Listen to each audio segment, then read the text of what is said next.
Bismillahirrahmanirrahim. Di video kali ini saya membahas tentang Gnostisisme dan bagaimana Gnostisisme ini menyusup ke dalam umat Islam lewat ajaran-ajaran kebatinan termasuk juga tasawuf, tasyayyu' dan sejenisnya.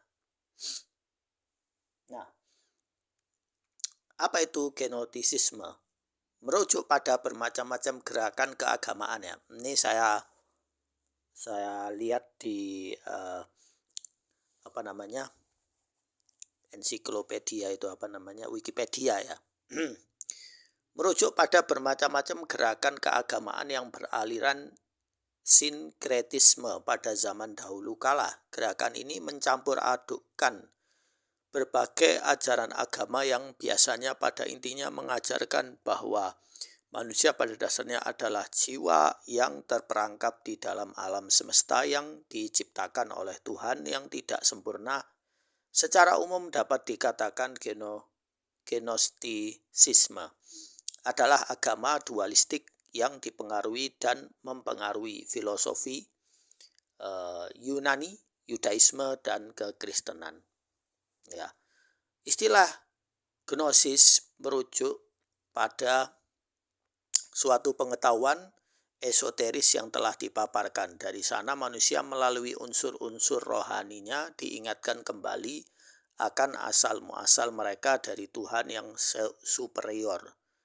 Ya, jadi kayak ilmu tasawufisme gitu ya.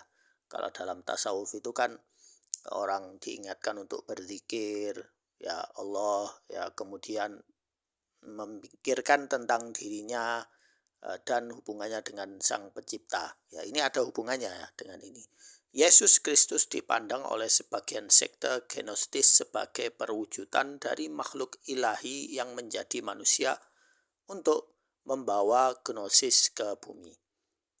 Jadi menurut mereka Nabi Isa alaihissalam itu adalah perwujudan Tuhan. Jadi bukan manusia.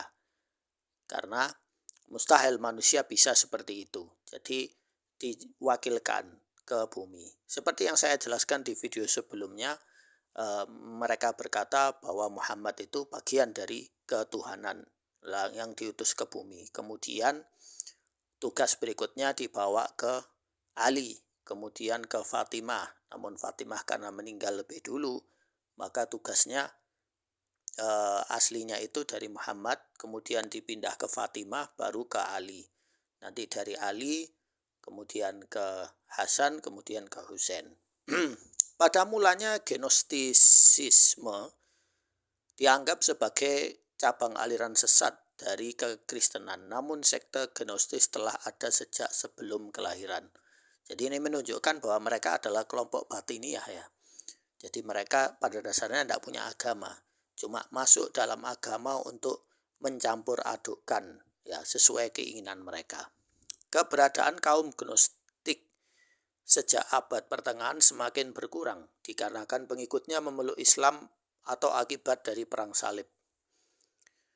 Gagasan Gnostis kembali muncul seiring dengan pertumbuhan gerakan mistis esoteris pada akhir abad ke-19 dan abad ke-20 di Eropa dan Amerika.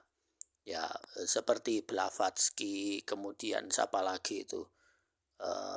Yang sekarang itu New Age Movement 6 itu, pelatihan lewat yoga, pelatihan lewat meditasi ini dan itu.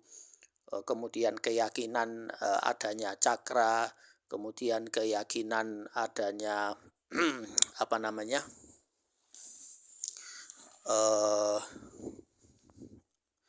kembalinya roh ya, atau perpindahan roh atau transfer roh ya ke benda atau ke jasad manusia, apa itu reinkarnasi ya namanya, reinkarnasi ya, atau hubungan antara roh, koneksi dengan roh ya. Makanya kok ada sebagian orang yang ngaku sebagai dai atau ulama, ya wallahu alam mereka ulama atau bukan, mereka sering bilang begini, saya melihat Nabi Muhammad alaihissalam secara yaqadhah ya, secara sadar. Kemudian saya melihat Ali secara sadar. misalnya di masjid A, ya, atau melihat Husain secara sadar di masjid B, ya. Sebagai apa? Sebagai sumber penguatan bahwa dirinya itu berada di atas kebenaran. Ini termasuk juga bagian dari ajaran batiniah, yaitu keyakinan bahwa roh itu keluyuran atau gentayangan atau berpindah transfer ke benda atau wilayah tertentu, ya. Ini bagian dari ajaran mereka. Insya Allah nanti lanjut ke video berikutnya membahas bagaimana kelompok ini, ya, batiniah, mereka bisa masuk ke dalam umat Islam.